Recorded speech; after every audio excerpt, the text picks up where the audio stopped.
தேமுதிக திமுகவோடு இணைந்தது குறித்து பாஜக தற்பொழுது தனது விமர்சனத்தை வெளியிட்டிருக்கிறது. தமிழக பாஜக வாழ்நாள் முழுவதும் தீய சக்தி திமுகவை எதிர்த்தவர் விஜயகாந்த் என்று கூறியுள்ளது.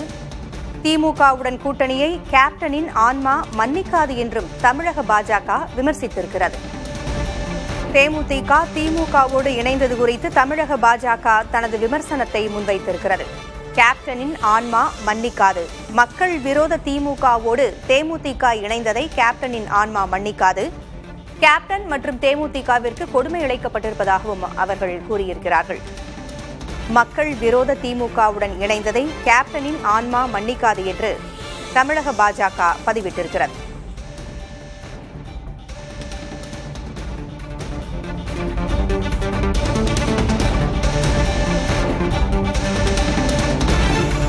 கூடுதல் விவரங்களை வழங்க செய்தியாளர் விக்னேஷ் முத்து இணைந்திருக்கிறார். விக்னேஷ் முத்து, தேமுதிக திமுகவோடு கூட்டணியை உறுதி செய்திருக்கிறது.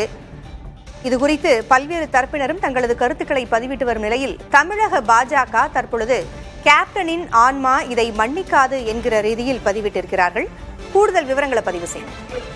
இன்று காலை திடீர் திருப்பமாக திமுக மற்றும் தேமுதிக கூட்டணி என்பது அமைந்திருக்கிறது. அதிகாரப்பூர்வ அறிவிப்பு வெளியாக இருக்கக்கூடிய நிலையில் பிரதமர் நரேந்திர மோடி தமிழக வருகைக்கு முன்னதாக பாஜகவின் என்டிஏ கூட்டணியில் தேமுதிக இணையும் என நம்பியிருந்த பாஜகவுக்கு ஒரு பெரும் ஏமாற்றம் ஏற்பட்டுள்ளது. இதன் காரணமாக தற்பொழுது தன்னுடைய அதிகாரப்பூர்வமான எக்ஸ் வலைதள பக்கத்தில் பாஜக இந்த கூட்டணியை கடுமையாக விமர்சனம் செய்திருக்கிறது. தன் வாழ்நாள் முழுவதும் தீய சக்தி திமுகவை எதிர்த்து மக்கள் பணியாற்றியவர் கேப்டன் விஜயகாந்த் அவர்கள்.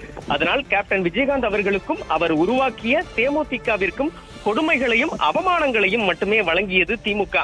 அத்தகைய மக்கள் விரோத திமுகவுடன் இன்றைய கேப்டன் உருவாக்கிய இயக்கம் இணைந்ததை ஒருபோதும் கேப்டனின் ஆன்மா மன்னிக்காது என தெரிவித்திருக்கிறது. ஒட்டுமொத்தமாக பாஜகவை பொறுத்தளவு இந்த முறை சட்டமன்ற தேர்தலில் அதிமுக கூட்டணியில் இணைந்து ஒரு வலுவான கூட்டணியை அமைத்து வரக்கூடிய நிலையில் பிரதமருடைய மதுரை வருகைக்கு முன்னதாக இந்த கூட்டணியில் தேமுதிகவை இணைக்க தொடர்ச்சியாக திரைமறைவில் பேச்சுவார்த்தையை நடத்தி வந்தது. ஆனால் திடீர் திருப்பமாக தற்பொழுது அதிகாரப்பூர்வமாக இந்த கூட்டணி என்பது மாறி இருக்கிறது. இதனால் இந்த ஒரு விமர்சனத்தை பாஜக தற்பொழுது முடித்திருக்கிறது. மேலும் சில கட்சிகள் பாஜகவினுடைய கூட்டணியில் இணையும் என எதிர்பார்க்கப்பட்ட நிலையில் அதற்கு சற்று பின்னடைவாக பார்க்கப்படுகிறது. இதன் காரணமாக கடந்த 2011 இருந்து இந்த கூட்டணி வலுவாக தமிழகத்தில் என்டிஏ கூட்டணியில் பயணித்த தேமுதிக தற்பொழுது திடீர் திருப்பமாக இந்த சட்டமன்ற தேர்தலில் திமுக பக்கம் சென்றிருக்கிறது.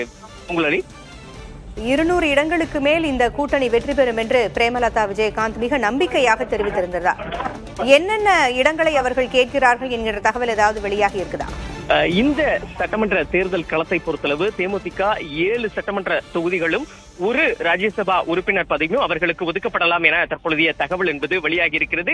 தேமுதிக பொதுச் செயலாளர் பிரேமலதா விஜயகாந்த் இன்று செய்தியாளர்களை சந்திக்கும் பொழுது திட்டவட்டமாக தெரிவித்தார், நாங்கள் எங்களுக்கு என்னென்ன தொகுதிகள் வேண்டும் என்பதை ஏற்கனவே பேசி முடித்து விட்டோம். ஆனால் அதிகாரப்பூர்வ அறிவிப்பு என்பது முதலமைச்சர் மு.க. ஸ்டாலின் அவர்களால் விரைவில் இன்னும் சில நாட்களில் வெளியிடப்படும்.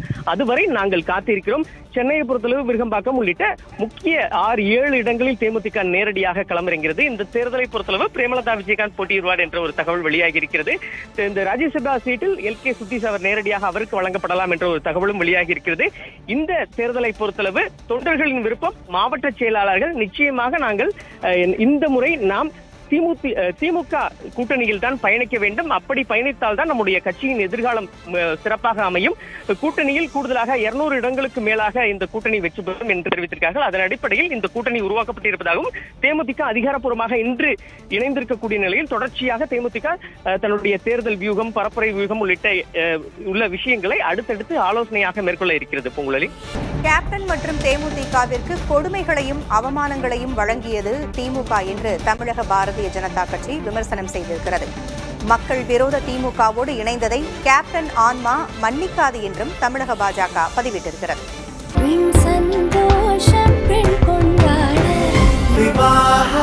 மணப்பெண்ணின் பிரத்யேகமான திருமணம் விவாஹா தி சென்னை சில்க்ஸ்.